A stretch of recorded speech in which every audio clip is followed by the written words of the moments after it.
A 600 metros do nível do mar, ergue-se um dos mais antigos sítios turísticos da Madeira. Local de visita obrigatória de quem aportava a ilha pelo mar e que lá do alto tinha uma vista sobre todo o anfiteatro do principal povoamento. Desde o século XVIII, que o monte tornou-se uma reputada estância de veraneio. As quintas de madeirenses e estrangeiros reuniam famílias tradicionais e forasteiros, celebrada pela vegetação luxuriante e o clima ameno. Desde o povoamento que a fé marca o cotidiano de quem ali reside. Os primeiros documentos relativos à devoção à Senhora do Monte datam de 1489. Esta devoção faz-se na sequência de uma aparição de Maria a uma menina pastorinha das cercanias do monte. E, logo depois, Senhora do Monte teve a sua ermida neste local. Havia duas imagens da Senhora do Monte que suscitavam a devoção popular. A Senhora do Monte pequenina na fonte e a Senhora do Monte em vulto na igreja desta freguesia fundada em 1565.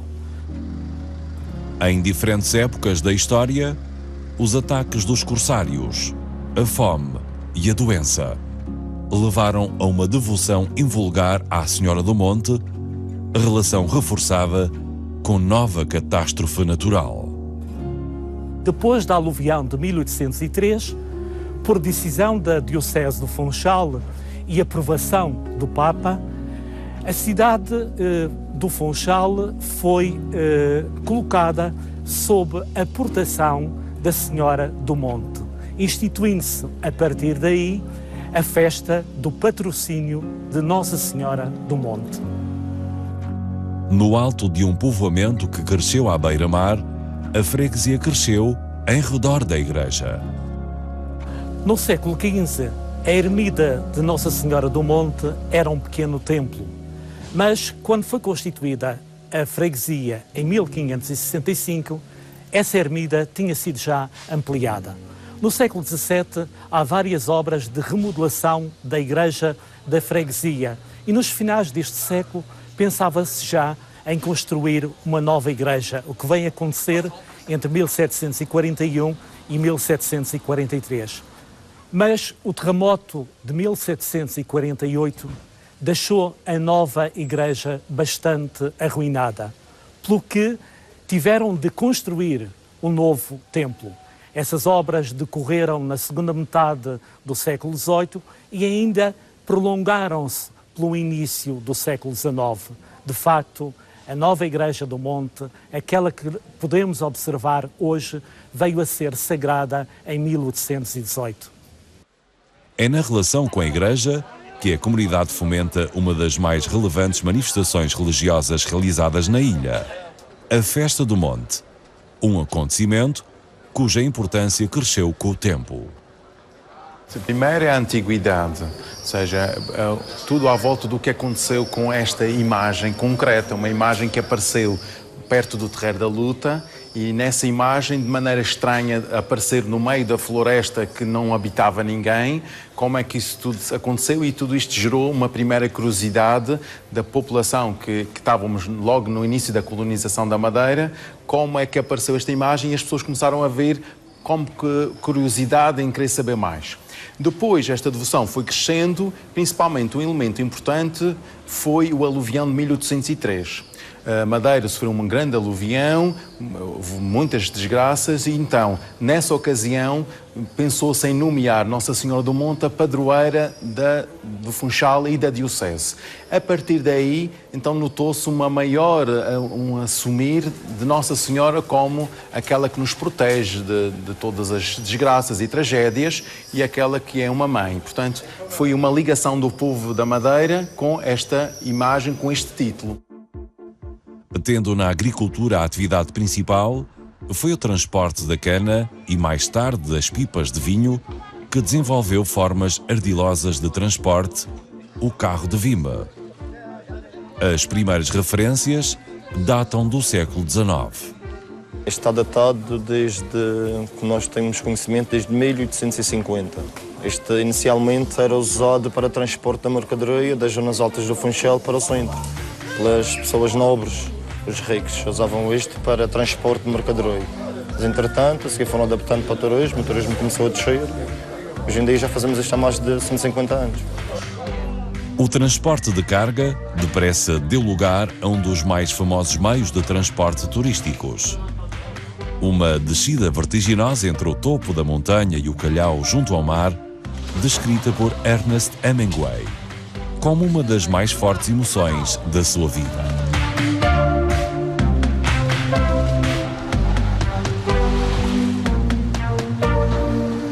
Foram os carros de vinho responsáveis pela subida até ao monte de milhares de turistas. Alguns têm conhecimento de que isto existe só aqui na Madeira. A palavra também vai passando, conforme vão descendo, também vão para as suas terras e começam a divulgar o nosso trabalho. Hoje em dia, que a tecnologia ainda é melhor, vamos tendo mais um pouco de trabalho, graças a Deus. E assim a palavra vai passando, depois há aquelas pessoas conhecidas que vão descendo e as outras pessoas vão ver na televisão e assim, graças a Deus, vamos andando. E terá sido acentuado o declive que tornava a subida íngreme e muito difícil, que levou a uma nova solução engenhosa de transporte. Nos finais do século XIX, vários investimentos públicos e privados vieram beneficiar o monte como estância de veraneio e turística. Em primeiro lugar, devemos assinalar a linha de caminho de ferro. O caminho de ferro do monte, que partia do Pombal e chegou aqui ao monte em 1894 e ao Terreiro da Luta só em 1912. Era a primeira vez que a Madeira poderia beneficiar do sucesso da máquina a vapor aplicada aos transportes terrestres. Uma máquina recordada com saudade por quem ainda tem idade para se recordar dos seus tempos de menina. Eu lembro-me quando era pequeninha, que via o comboio, lá de baixo andava, este caminho já sabe, estava todo diferente, não andava nada deste perto, estava todo escangalhado. E eu gostava de ver o comboio andar, ele passava ali em cima de onde eu morava, para da minha casa, e ele ia ter lá chamar a luta. Ele ia à luta, depois vinha para baixo, e vinha bastantes pessoas, vinha muita gente. Nosso comboio, também veio o comboio, também passou por muitos provas, a coisa era lindíssima o nosso comboio. Quando era pequena, andava era uma maravilha, e meu Deus, e passava sempre com estrangeiros, também fazia viagens durante o dia, alguma ou outra, não é coisa mediante. Mas tinha bastante vinha estrangeiros, né? Era uma alegria, uma grande novidade que havia no monte, ver aquela coisa de carreira. Depois mais tarde desmancharam, mais tarde ficaram com o punho e nem terem feito aquilo. O comboio que veio aliviar o trabalho árduo de quem transportava pessoas e carga à força de braços. O monte era diferente. O monte daquele tempo havia tanta coisa aqui, tantas coisas. Os caminhos eram diferentes. Não tinha nada dessas coisas. Eu tinha muitas, como eu já disse, estas coisas de redes para levar as pessoas para a igreja. Eles levavam às costas. No início do século XX, foi erguido o Santuário de Nossa Senhora da Paz, localizado no Terreiro da Luta e que é o maior monumento existente na ilha. O monumento a Nossa Senhora da Paz resulta de um voto do pároco do Monte, o padre José Marques Jardim, que em 1917, perante a mobilização dos soldados portugueses na Grande Guerra, perante o bombardeamento do Funchal e perante o clima de instabilidade, incerteza e até de carências alimentares, vai implorar de Maria a proteção e também a paz para o mundo. O projeto deste monumento é do arquiteto Emanuel Ribeiro. É constituído por 3 partes fundamentais. A imagem da Senhora da Paz em calcário de Lioz, com uma altura de cerca de 10 metros, um baixo relevo do escultor José Pereira e um terço construído com pedras da Ribeira de Santo António e correntes dos navios afundados nos bombardeamentos do Funchal. Inaugurada em 1912, a Quinta Terreiro da Luta desenvolve-se num edifício com traça a lembrar os chalés suíços e era, à época, um estabelecimento dos mais modernos da Europa. Servia, com requinte, os muitos visitantes que se deslocavam de comboio ao alto do monte para desfrutarem da sua esmerada cozinha e da paisagem e dos jardins. Aqui foi colocado, em 1919, um busto em bronze de João Gonçalves Jarco, por iniciativa da Companhia do Caminho de Ferro do Monte. O busto, da autoria do escultor madeirense Francisco Franco, foi executado em 1914.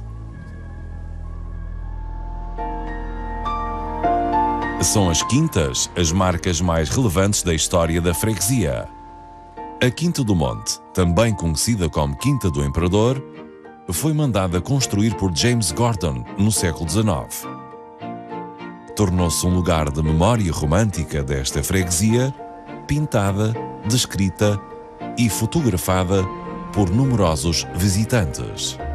Aqui estiveram os reis de Portugal, Dom Carlos e Dona Amélia, em 1901, e os aviadores Gago Coutinho e Sacadura Cabral, em 1922. A Quinta do Monte ainda está associada à Casa Imperial da Áustria. A Imperatriz Isabel, conhecida popularmente por Sissi, visitou-a no dia de Natal do ano de 1893.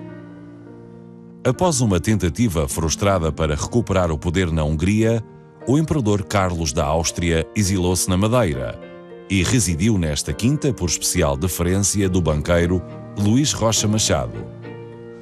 Carlos tinha uma relação especial com a igreja e os paroquianos. Foi uma ligação quase imediata. Ele veio de barco, é um barco inglês que, ao chegar à Madeira, dava para ver as torres da Igreja do Monte, que eram parecidas com as torres das igrejas do seu império, principalmente igrejas dedicadas a Maria. Logo que ele viu esta igreja, começou logo com curiosidade em saber, mas esta igreja deve ser dedicada a Nossa Senhora, quero ir lá conhecer.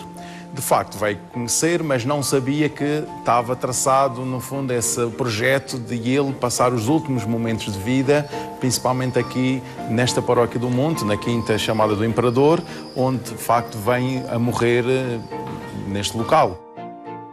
O Imperador faleceu na Quinta do Monte em 1 de abril de 1922 e foi sepultado na igreja desta freguesia. Na capela, erguida em sua memória, sobressai, além da urna do malogrado imperador, um crucifixo do escultor tirolês Valentin Gallmatzer.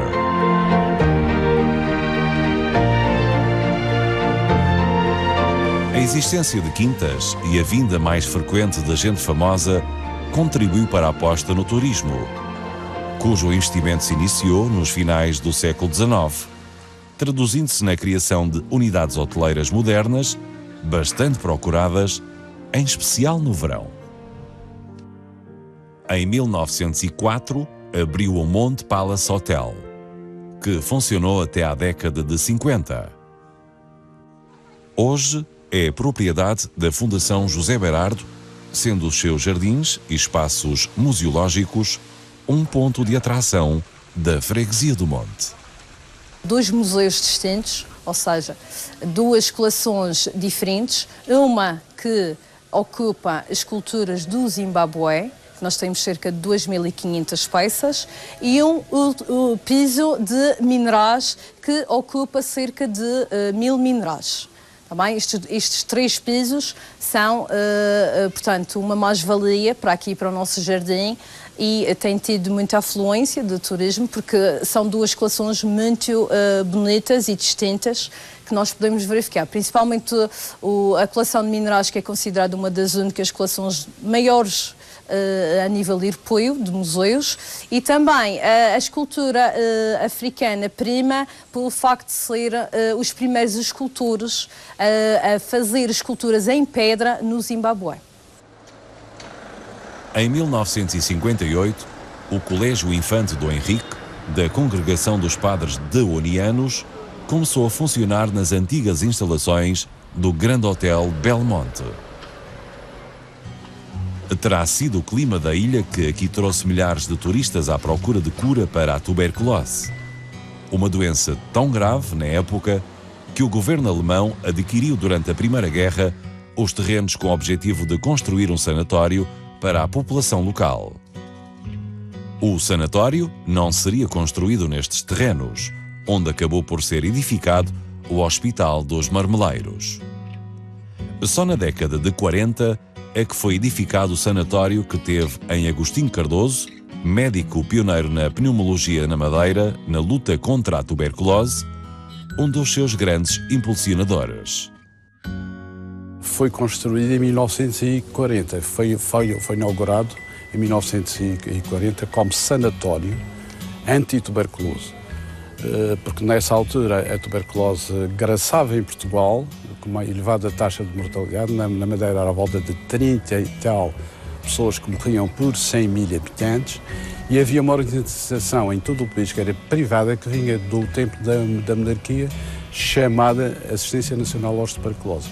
Na altura, a altitude era importante. Havia os sanatórios de altitude e também havia outro tipo de sanatórios, os chamados sanatórios marítimos, que era para a cura da tuberculose óssea, que também existia. Hoje, restam na paisagem as quintas, a igreja e a vivência de famílias que sempre viveram e desenvolveram a sua atividade no monte. Este negócio já vem, portanto, da minha bisavó, Maria, que amassava pão nesta casinha aqui ao lado.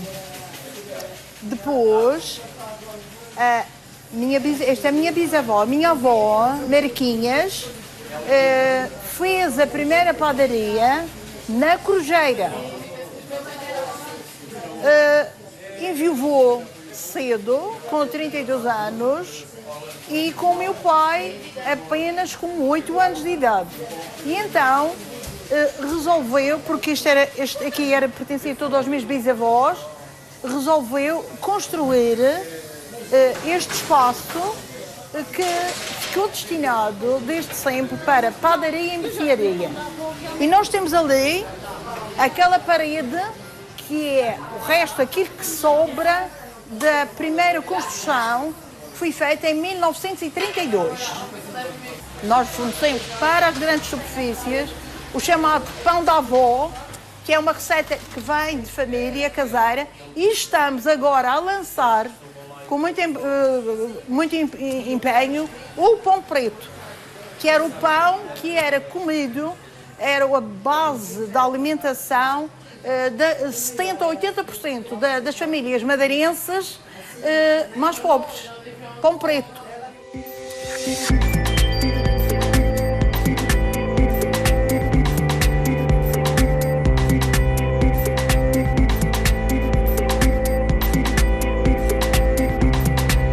Este foi um prédio comprado por meu avô. Evidente que mais tarde meu pai, portanto, quis ficar com o prédio para negócio, entrou em obras e depois abriu como negócio. Mas o que está por trás, sei que esta é uma casa centenária e, portanto, é tipo um chalé francês. Está num enquadramento daqui do Largo da Fonte, faz parte do património cultural do Monte.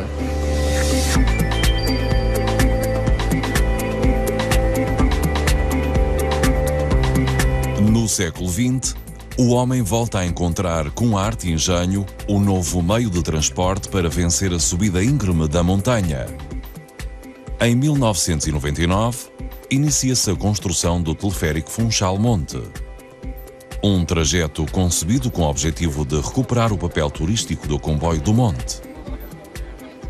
Uma viagem de 15 minutos entre o primeiro povoamento do Funchal, em Santa Maria Maior, e o monte, que é feita ao longo de um cabo com mais de 3.000 metros. Mais de 600.000 turistas viajam anualmente de teleférico de e para o monte. Pertencem ainda ao monte as primeiras infraestruturas de abastecimento de água a todo o concelho do Funchal, desenvolvidas a partir do generoso caudal da Levada dos Tornos. O primeiro projeto de abastecimento de água ao Funchal data de 1890, feito por um engenheiro René Massé. Foram fazendo no princípio do século algumas captações aqui nos Tornos Altos, mas não se avançou com nenhuma obra. Só em 1931, portanto, é que a Câmara pensou a sério no abastecimento de água ao Funchal. E então foram buscar o projeto em 1898, foi adaptado, portanto, e aí já se previa a distribuição desta água captada nos Tornos Altos. Construíram um reservatório chamado Poço da Câmara, que é o maior reservatório que a Câmara tem, são 7.000 metros cúbicos de capacidade. E foi criado, então, em 1931, a secção de água, de saneamento da Câmara Municipal do Funchal. Começou a fazer essa obra. Em 1932 passou a serviços municipalizados, devido à dimensão da obra. Fizeram uma obra notável, fizeram o reservatório de levada em 2 anos, em 2, 3 anos fizeram o reservatório a cerca de 70 km de rede. Uma estrutura vital para a cidade, desenvolvida a partir da estação dos Tornos, uma obra de Raul Chorão Ramalho, um dos arquitetos de referência de Portugal. É já em pleno século XX que é constituído o Parque Ecológico do Funchal, o sonho de um geógrafo e grande defensor da natureza que, a partir deste projeto, tenta reflorestar as serras escalvadas de uma cidade fustigada por sucessivas catástrofes.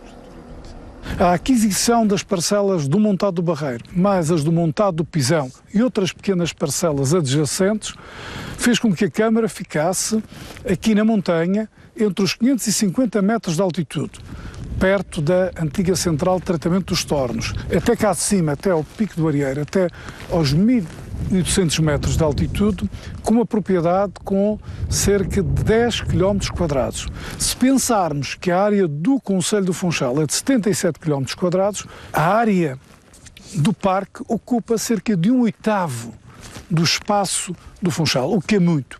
E um dos objetivos era criar cá em cima um oásis.